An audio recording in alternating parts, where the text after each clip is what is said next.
Soy Jeffrey Varela. Iniciamos las entrevistas en Gestaltnet que vamos a hacer a terapeutas y formadores del mundo de la Gestalt. Y hoy contamos con la presencia de Jean-Marie Gobin. Hola, Jean-Marie. Hola. Creo que no hace falta mucho presentarle, pero solo diré que es psicoterapeuta, formador, muy entregado a formar un cuerpo teórico en la Gestalt y a difundirlo a través de sus conferencias, de charlas, de libros, artículos y demás. También nos va a ayudar Katy en la traducción, que también es psicoterapeuta Gestalt, y nos va a ayudar con el francés. Muy bien. Para contextualizar, contaros que estamos en Valencia, en España, en el Centre Gestalt, que está asociado al Instituto Francés de Gestalterapia y que está dirigido por Chimo Tárrega. Bueno, empezamos a Jean-Marie, on va commencer. Los que hemos estudiado contigo sabemos que vienes de vez en cuando a Valencia. Les élèves qu'on a étudié avec toi, on sait que de temps en temps tu viens à Valence, Y, con frecuencia. y por las redes sociales vemos que estás por Rusia, por aquí, Et por sur allá. internet, on voit que tu voyages à Russie, par-ci, par-là. ¿En qué está centrado tu trabajo hoy en día? ¿En qué estás enfocado? Aujourd'hui, ton travail de nos jours, en quoi il est focalisé? Tu es centré en quoi actuellement? Je suis à la retraite depuis 8 ou 9 ans, Estoy jubilado desde hace 8 o 9 años donc j'ai arrêté ma pratique privée, cabinet, y así pues dejé de ejercer a nivel privado en mi consulta, mais je continue le travail de formation, pero continúo con el trabajo de formación, beaucoup dans les pays de l'Est, en Europe et en Amérique latine. en concreto mucho en los países del este, pero también en América Latina y en Europa. Mon travail consiste surtout à développer la gestalthérapie contemporaine dans une perspective de champ. Y mi trabajo consiste sobre todo en desarrollar la terapia Gestalt contemporánea en una perspectiva de campo Et à aider les thérapeutes à se servir des références théoriques de la théorie du self y ayudar a los terapeutas a utilizar las referencias teóricas de la teoría del self dans leur pratique clinique quotidienne. en su práctica clínica cotidiana. Hace poco ha salido en castellano tu libro. Ça fait pas longtemps, il y a ton livre qui est sorti en espagnol. El Self, una polifonía para terapeutas contemporáneos. Sí. Le self, une polyphonie pour les thérapeutes ¿Nos puedes contar contemporains. un poco de qué va ese proyecto? O cómo... Tu nous racontes un peu plus en quoi consiste le projet? Ce projet consiste, en voyageant dans une trentaine de pays, je me suis rendu compte que les personnes avaient des compréhensions très différentes du concept de self. Viajando a más de una treintena de países, me he dado cuenta que las personas tenían concepciones muy diferentes de lo que era el self. Et surtout parce que self est un concept qui n'appartient que à la langue anglaise. Y sobre todo porque self es un concepto que solo pertenece a la lengua inglesa Et aussitôt qu'on le traduit dans une autre langue, en français, en espagnol ou autre, y en el momento en el que se traduce a otro idioma, francés, español u otro, il perd au moins 50% de sa signification originelle. pierde por lo menos 50% de su significado original. Donc ça me paraissait, malheureusement, j'ai vu que dans beaucoup de pays, et particulièrement en espagnol, il est souvent traduit par exemple par sí mismo. Y desgraciadamente pude ver como en muchos idiomas, en concreto en español, está traducido por sí mismo Ou par yo. o por yo. Et c'est une erreur. Y esto es un error. Et ça conduit beaucoup de professionnels et d'étudiants à avoir une fausse représentation de ce concept. Y esto lleva a muchos profesionales y estudiantes a tener un concepto erróneo. Et surtout donc de ne pas tirer les conséquences que Peirce et Goodman souhaitaient en introduisant ce concept. Y sobre todo de no poder sacar las consecuencias de lo que pretendían Peirce y Goodman al introducir este concepto. Alors, ça m'a semblé intéressant de demander à une vingtaine des principaux théoriciens de la Gestalt-thérapie Así que me pareció interesante preguntar a una veintena de los principales teóricos de la terapia Gestalt, du moins subjectivement ceux que je considère comme les principaux théoriciens, o en cualquier caso subjetivamente los que yo considero como los principales teóricos, et du moins aussi ceux qui ont dans leurs écrits antérieurs ont essayé de théoriser déjà sur ce concept de self. o en cualquier caso los que ya han teorizado sobre este concepto de self anteriormente. Il y a aussi d'autres théoriciens importants, mais qui n'ont justement pas focalisé leur travail sur la question du self. También hay otros teóricos importantes, pero que no focalizaron su trabajo en la concepción del self. Et donc je leur ai demandé d'écrire un chapitre sur qu'est-ce qu'ils comprennent, comment ils comprennent ce concept. Así que les pedí de escribir un capítulo de cómo entienden ellos este concepto, cómo lo comprenden. Est-ce qu'ils le critiquent? Est-ce qu'ils ont envie d'ajouter quelque chose, de retirer quelque chose? Si lo critican, si tienen ganas de añadir algo, de retirar algo. Et comment ils s'en servent dans la pratique clinique. Y cómo lo utilizan en la práctica clínica. Et donc on a des visions très diverses. Y así vimos que tenemos visiones muy diversas, certaines que je partage et d'autres que je ne partage pas du tout. algunas que comparto y algunas que no comparto en absoluto. Mais ça me paraît important justement de donner au lecteur la possibilité de faire ses propres choix, ses propres orientations. Pero me parece interesante que sea el lector el que a través de la lectura pueda hacer sus propias elecciones y orientaciones.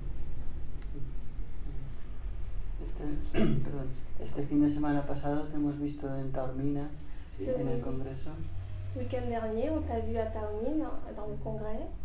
y había alrededor de 1000 personas como asistentes. Il y avait aux alentours de 1000 personnes en tant qu'assistants. Parecía como que había mucha efervescencia o ilusión. On aurait dit qu'il y avait beaucoup d'effervescence, d'illusion. ¿Cómo ves la Gestalt hoy en día? ¿Dónde estamos? Comment est-ce que tu vois la Gestalt de nos jours? Où est-ce qu'on est actuellement? C'est difficile à dire parce que ça me paraît très varié.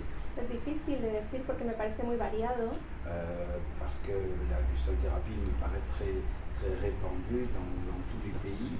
Porque la terapia Gestalt me parece que está ya muy extendida en todos los países. En Afrique, en Asie, en Amérique, en Océanie, en Australie. En África, en Asia, en América, en Oceanía, en Europa. Et donc elle prend des formes variées compte tenu des arrière-plans culturels aussi. Así que toma formas variadas, también teniendo en cuenta el segundo plano cultural también. Mais ce qui me semble caractériser la Gestalt-thérapie d'aujourd'hui, c'est une recherche de rigueur théorique et de rigueur méthodologique. Lo que me parece un poco caracterizar la terapia Gestalt de hoy en día es un poco una búsqueda de un rigor metodológico y teórico. Beaucoup de recherches sont entreprises pour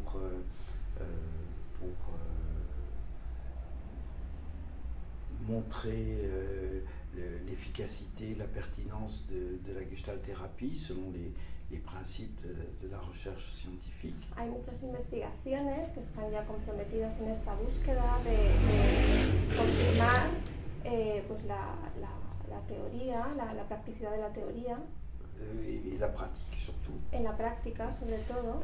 Et puis, ce que je remarque aussi, c'est un grand intérêt international pour construire, développer une psychopathologie spécifiquement gestaltiste. Y lo que me doy cuenta es que hay un gran interés de desarrollar hacia lo que es una psicopatología a nivel gestáltico, de poder desarrollar el concepto. C'est vrai qu'on est dans une situation difficile sur ce thème. Estamos en una situación difícil respecto a este tema. Parce que toutes les psychopathologies traditionnelles, quelles qu'elles soient, sont